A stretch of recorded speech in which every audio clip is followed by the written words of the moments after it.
Une fois diplômés, Adam trouve un travail dans une firme de génie d'envergure internationale et ils peuvent enfin arrêter de vivre comme de pauvres étudiants.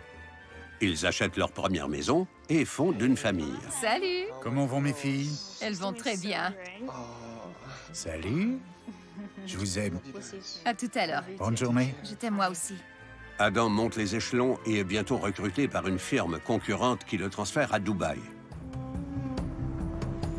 Là-bas, il supervise d'immenses chantiers de construction. C'est l'occasion d'une vie. Une fois à Dubaï, Adam et Talia sont immergés dans un monde totalement différent dont ils ne soupçonnaient même pas l'existence. Le salaire d'Adam est démesuré et ils habitent dans une tour à appartements luxueuse. La routine de Talia se partage maintenant entre des traitements au spa, des repas gastronomiques au restaurant et des frénésies de magasinage. Je sais ce que vous vous dites. Il n'y a rien de mal au succès et à l'argent. Je suis d'accord, mais une soudaine entrée d'argent a le don de faire ressortir les pires défauts des gens. Certains se mettent à dépenser comme si la fin du monde approchait, et d'autres se mettent à retenir obsessivement chaque dollar qu'ils gagnent. Après quelques années, Adam devient cadre supérieur. Son salaire double, mais sa charge de travail augmente elle aussi. Il passe donc de moins en moins de temps avec sa femme et son enfant.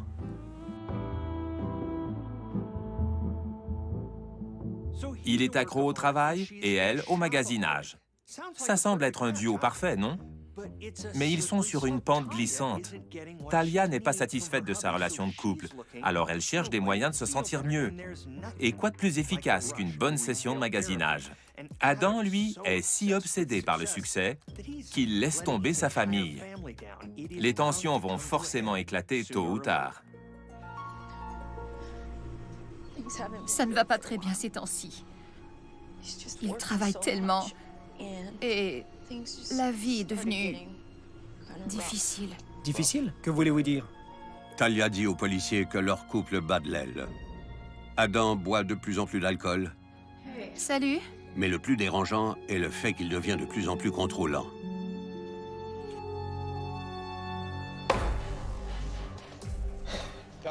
Talia, je t'avais prévenu. Quoi? Regarde cette facture de carte de crédit. C'est atroce. Qu'est-ce que je suis censée faire? Tu n'es jamais là. Ah oui? J'en ai marre. Tu sais quoi? J'en ai assez. Non, c'est moi qui en ai assez de toi. La dernière fois qu'ils se sont vus, ils se sont disputés à propos de l'argent. Et Adam est devenu violent.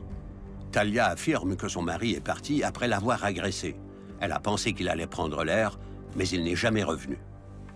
Voulez-vous porter plainte? Non. Mais retrouvez-le.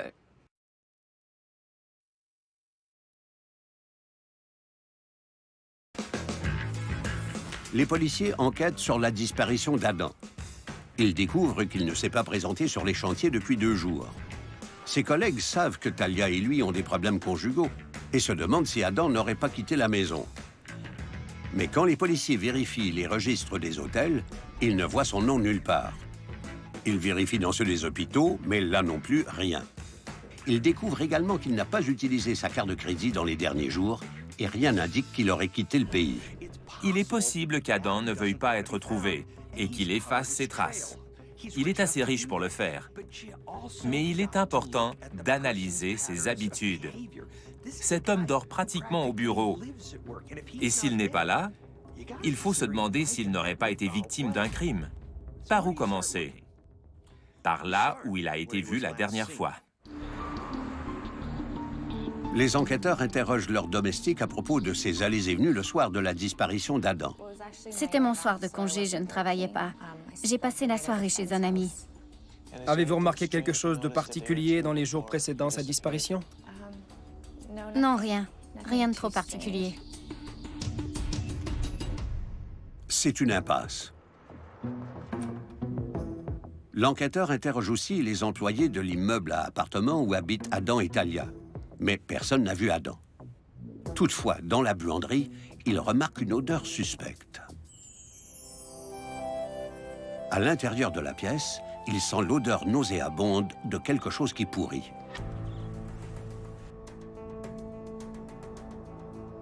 Au cours de mes enquêtes au FBI, j'ai vu des situations assez pestilentielles. Il n'y a rien comme fouiller dans un égout ou dans une benne à ordures pour profiter d'une belle journée. On les appelait des fouilles d'ordures. Je ne peux pas dire qu'on s'y habitue, mais ça fait partie du travail.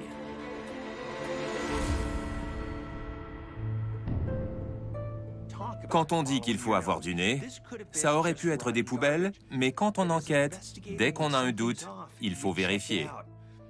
Et cette fois, l'intuition a été payante. Selon les signes de décomposition, Adam est mort depuis au moins quelques jours, exactement quand sa femme a dit l'avoir vu pour la dernière fois. Maintenant que les policiers ont retrouvé le corps d'Adam, ils doivent comprendre comment il s'est retrouvé dans la buanderie.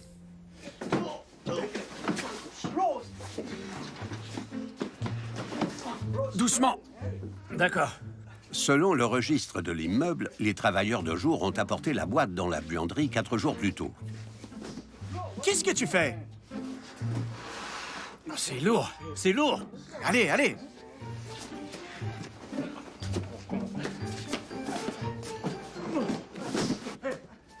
L'enquêteur Abdullah apprend que c'est Talia qui a demandé à entreposer quelque chose dans la buanderie. L'affirmation de Talia selon laquelle Adam l'aurait agressé et aurait disparu à la suite de leur dispute est remise en question. Elle passe de femme désespérée à principale suspecte. Quand les policiers fouillent l'appartement de Talia et Adam, ils trouvent des traces de sang dans leur chambre. Des preuves à la vue du premier venu? Ce n'est pas très brillant. Talia aurait eu amplement le temps de les nettoyer. Mais qu'aurait-elle dit aux employés qu'elle aurait engagés? C'était hors de question qu'elle s'en occupe elle-même. L'argent a le don de transformer les gens. Tout indique que Talia a été impliquée dans la mort d'Adam. Mais que s'est-il passé exactement? C'est la question à laquelle les enquêteurs doivent répondre. Je l'ai tué. Talia avoue avoir tué Adam. Il n'arrêtait pas de me frapper. Vous devez me croire. J'avais peur. Mais elle prétend qu'il s'agissait de légitime défense J'avais peur de le dire à la police. et qu'elle hésitait à leur raconter toute l'histoire. Elle affirme qu'Adam abusait d'elle depuis des années. La violence conjugale n'a rien à voir avec le portefeuille. Qu'on soit riche ou pauvre, ça peut arriver dans n'importe quelle relation. Une femme battue peut réussir à cacher très longtemps le fait que son mari est violent. Même son entourage peut ne pas s'en apercevoir. Talia dit à la police qu'en apparence, ils avaient l'air d'un couple heureux. Mais la réalité était très différente.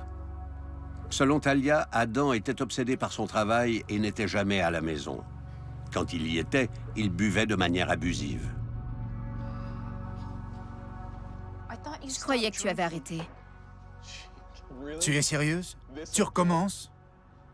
Il faut que tu arrêtes. Ou alors? Il faut que tu arrêtes pour ta propre santé. Tu ne peux pas me dire quoi faire.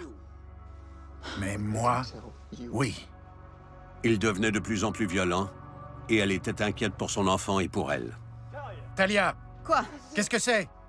Quoi? As-tu la moindre idée de combien tu as dépensé? Elle leur dit qu'Adam était obsédé par l'argent et qu'il contrôlait chacune de ses dépenses au dollar près. Je t'avais prévenu.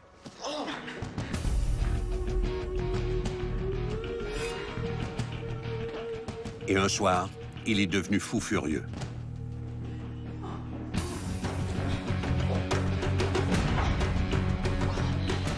Qu'est-ce que tu fais? Adam, qu'est-ce que tu fais?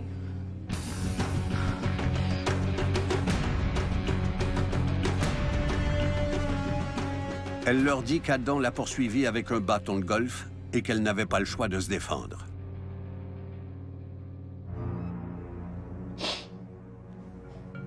Et la boîte? Je ne me souviens pas de la boîte. Je ne m'en souviens pas. Ne pas se souvenir de ce qu'on a fait après un traumatisme n'est pas inhabituel. L'amnésie dissociative est une réaction de protection normale chez les victimes d'abus. Le cerveau dissimule ce qu'il ne peut pas gérer. Il faut toujours donner le bénéfice du doute aux victimes d'abus. Mais à ce point de l'enquête, c'est la parole de Talia contre celle d'un mort. Les policiers doivent s'assurer que son histoire tient la route.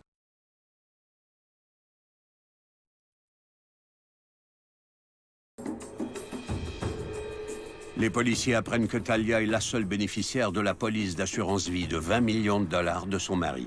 Ils sont mariés et ont un enfant. Il n'est pas surprenant qu'elle soit son héritière. Mais est-ce un motif suffisant pour le tuer? Pourquoi ne pas divorcer et récupérer la moitié de sa fortune?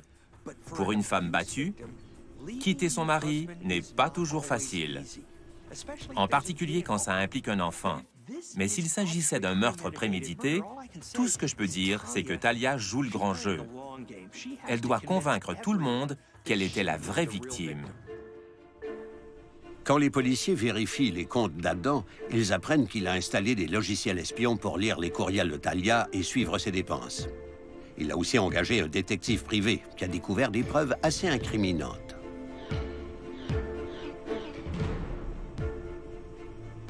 Il faut être assez contrôlant et paranoïaque pour espionner sa femme et la faire suivre.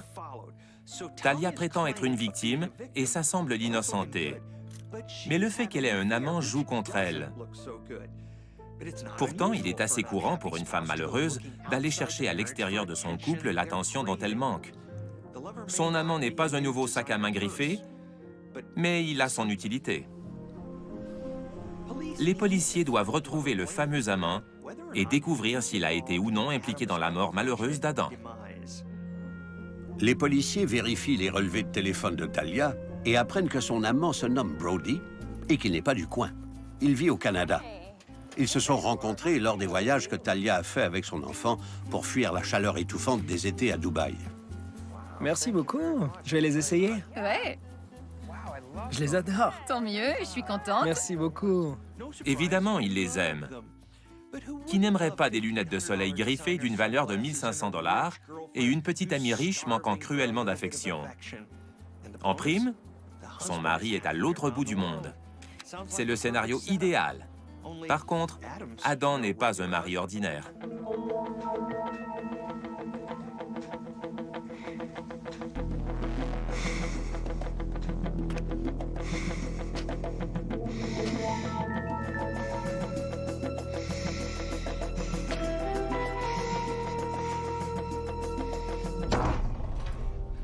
Selon le détective privé, Adam était furieux de découvrir que sa femme avait un amant et qu'elle le couvrait de cadeaux. Il a décidé de régler lui-même le problème. Chérie, je t'en prie, donne-nous une chance. Non, j'en ai assez. On a réussi jusqu'ici. J'ai changé. Je t'en prie, donne-nous une autre chance. Pour la famille.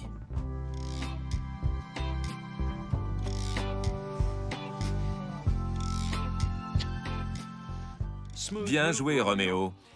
Si Adam est un mari violent, c'est un stratagème classique. Demander pardon, se réconcilier, mais tout est une question de contrôle. Voyons combien de temps la lune de miel durera. Adam et Talia vont en thérapie et tentent de sauver leur mariage. Adam promet d'être un meilleur mari et un meilleur père, et Talia promet de couper les ponts avec son amant.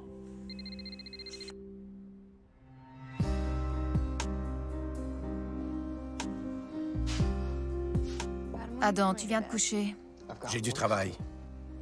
Mais rapidement, Adam retourne à ses vieilles habitudes. Et Talia trouve à nouveau du réconfort auprès de Brody.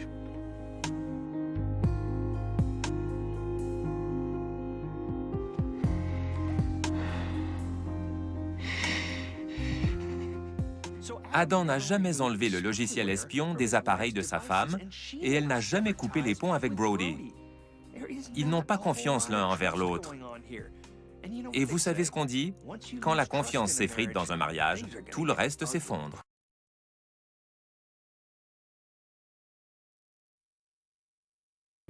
L'autopsie révèle qu'Adam a été poignardé 8 fois. Chaque plaie était assez profonde pour le tuer. Cela signifie qu'il était étendu quand il a été attaqué. L'autopsie révèle aussi qu'il y avait une très forte dose de somnifère dans le sang d'Adam quand il est mort et un liquide vert dans son estomac. L'histoire de Talia, selon laquelle Adam l'aurait attaqué, tombe en miettes. Croire qu'elle l'a drogué et bam! Elle s'en est débarrassée qu'Adam. Tout porte à croire qu'elle l'a drogué et bam! Elle s'en est débarrassée pour de bon.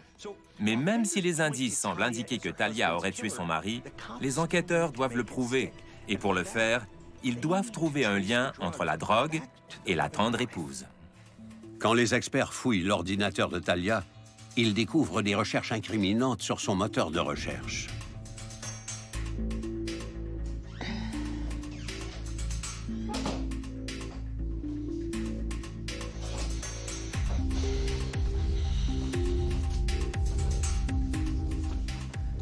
Le rapport toxicologique. Comment pouvez-vous l'expliquer? Je ne sais pas ce que c'est. Votre historique de recherche. Drogue? Surdose? Vous êtes au courant de ça? Quand on lui parle de son historique de recherche sur les drogues, Talia craque. Je vous ai raconté ce que j'endurais. Ils sont à moi. Ce sont mes médicaments. Talia dit aux policiers qu'elle était tellement découragée par son mariage et les abus de son mari qu'elle a pensé à s'enlever la vie avec des médicaments vendus sous ordonnance. Même si les preuves sont de plus en plus incriminantes, Talia leur trouve toujours une explication plausible. Femme battue ou veuve noire? C'est la question à 64 millions de dollars. Comme Talia ne déroge pas de sa version des faits, les policiers se retrouvent dans une impasse. Mais ensuite, une piste imprévue s'ouvre devant eux quand la domestique vient les rencontrer. Qu'avez-vous à me dire? Monsieur Adam et Madame Talia avaient des problèmes conjugaux. Mais Monsieur Adam n'a jamais été agressif, ni violent. Sachant maintenant que son employeur est décédé plutôt que simplement disparu, elle désire leur faire part de ce qu'elle a vu durant les jours précédant le meurtre. Adam se préparait à demander le divorce, mais son avocat a accidentellement envoyé les documents à leur résidence.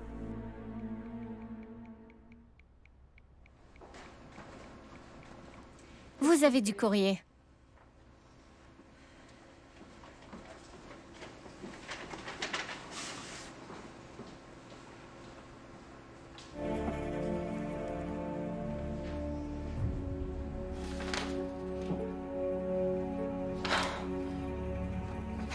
Comment ose-t-il? Non. Non. Quand Madame Talia a découvert la nouvelle, elle était fâchée. D'accord, cet avocat va devoir s'expliquer. Tout le monde sait que les divorces tournent souvent au vinaigre. Les séparations volontaires n'existent que dans les films. Le ressentiment prend le dessus et les gens font des choses terribles pour se venger. Elle a tout sacrifié pour lui, et maintenant qu'il est au sommet de l'échelle, il va l'abandonner. Et elle devient une véritable beauté désespérée.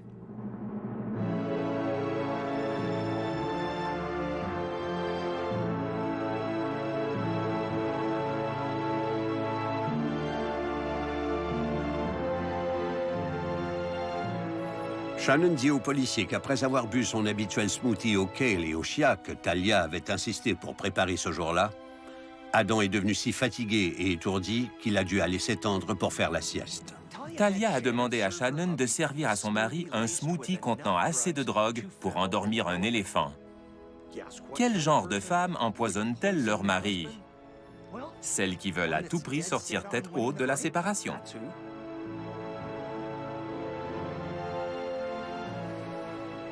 Je t'ai aimé. Il semblerait que Talia ait appelé son amant 30 fois le lendemain, seulement pour entendre sa voix. Elle aurait pu être plus efficace et se concocter un alibi qui tiendrait la route. Shannon dit aux policiers que ses employeurs se disputaient, mais qu'Adam n'a jamais agressé personne. Grâce aux informations supplémentaires de la domestique, les policiers peuvent arrêter Talia. Elle est ensuite accusée de meurtre et condamnée à 25 ans de prison. Selon le détective privé, Adam soupçonnait sa femme d'essayer de l'empoisonner depuis des mois. Mais quand le détective l'a incité à subir des examens, il a dit qu'il se sentait coupable de la soupçonner. Il ne croyait pas Talia capable d'un crime pareil. Qu'a-t-on appris? Ne tenez pas les gens que vous aimez pour acquis, parce qu'on ne sait jamais ce dont les gens sont capables, même ceux qu'on aime le plus. Et les smoothies au kale et au chia ne sont pas toujours bons pour la santé.